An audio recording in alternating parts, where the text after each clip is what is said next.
अगर selective targeting और दोगलेपन का परफेक्ट एग्जाम्पल देखना है तो वो आप देख सकते हैं तमिलनाडु के करूर डिस्ट्रिक्ट में हुए स्टैम्पीड में, जहां पर एक्टर और टीवी के चीफ जोसेफ विजय की रैली में 40 लोग मर गए, जिसमें कई बच्चे भी शामिल थे। और सबसे बुरी बात तो ये है कि जब उन लोगों को एम्बुलेंस से ले जाया जा रहा था तो जोसेफ विजय ये सब इग्नोर कर कर अपना भाषण दे रहे थे, लेकिन अब वो घड़ियाली आंसू बहा रहे हैं सिर्फ पॉलिटिकल बेनिफिट के लिए। आपको प्रयागराज कुंभ के समय हुई भगदड़ तो याद ही होगी, जब पूरा इकोसिस्टम हाथ धोकर सीएम योगी के पीछे पड़ गया था। कुछ सो कॉल्ड लिबरल इन्फ्लुएंसर और कुछ स्वघोषित निष्पक्ष पत्रकार फुल ऑन वीडियोस बना रहे थे, इस पर इस्तीफा मांगा जा रहा था। लेकिन अभी वो सब तमिलनाडु पर चुप्पी साध कर बैठे हैं, जबकि यहाँ और वहाँ की सिचुएशन में जमीन आसमान का फर्क है। तमिलनाडु में आपको हजारों की भीड़ को मैनेज करना था और कुंभ में करोड़ों की। और करूर, जहाँ पर जोसेफ विजय ने अपने पॉलिटिकल बेनिफिट के लिए 40 लोगों की जान को दांव पर लगा दिया, जहाँ की डीएमके गवर्नमेंट हजारों की गैदरिंग को भी मैनेज नहीं कर पाई, वहां से कोई सवाल पूछा नहीं जा रहा।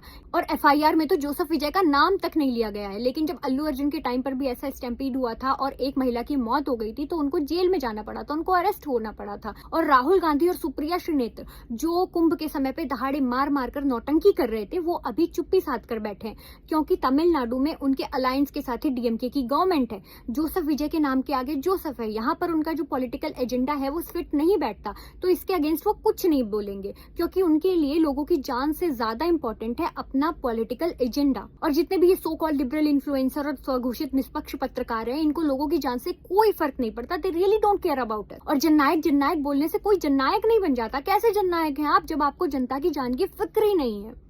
अगर सेलेक्टिव टारगेटिंग और दोगलेपन का परफेक्ट एग्जाम्पल देखना है तो वो आप देख सकते हैं तमिलनाडु के करूर डिस्ट्रिक्ट में हुए स्टैम्पीड में, जहां पर एक्टर और टीवी के चीफ जोसेफ विजय की रैली में 40 लोग मर गए, जिसमें कई बच्चे भी शामिल थे। और सबसे बुरी बात तो ये है कि जब उन लोगों को एम्बुलेंस से ले जाया जा रहा था तो जोसेफ विजय ये सब इग्नोर कर कर अपना भाषण दे रहे थे, लेकिन अब वो घड़ियाली आंसू बहा रहे हैं सिर्फ पॉलिटिकल बेनिफिट के लिए। आपको प्रयागराज कुंभ के समय हुई भगदड़ तो याद ही होगी, जब पूरा इकोसिस्टम हाथ धोकर सीएम योगी के पीछे पड़ गया था। कुछ सो कॉल्ड लिबरल इन्फ्लुएंसर और कुछ स्वघोषित निष्पक्ष पत्रकार फुल ऑन वीडियोस बना रहे थे, इस पर इस्तीफा मांगा जा रहा था।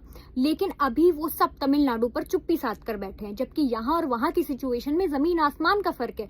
तमिलनाडु में आपको हजारों की भीड़ को मैनेज करना था और कुंभ में करोड़ों की। और करूर, जहाँ पर जोसेफ विजय ने अपने पॉलिटिकल बेनिफिट के लिए 40 लोगों की जान को दांव पर लगा दिया, जहाँ की डीएमके गवर्नमेंट हजारों की गैदरिंग को भी मैनेज नहीं कर पाई, वहां से कोई सवाल पूछा नहीं जा रहा।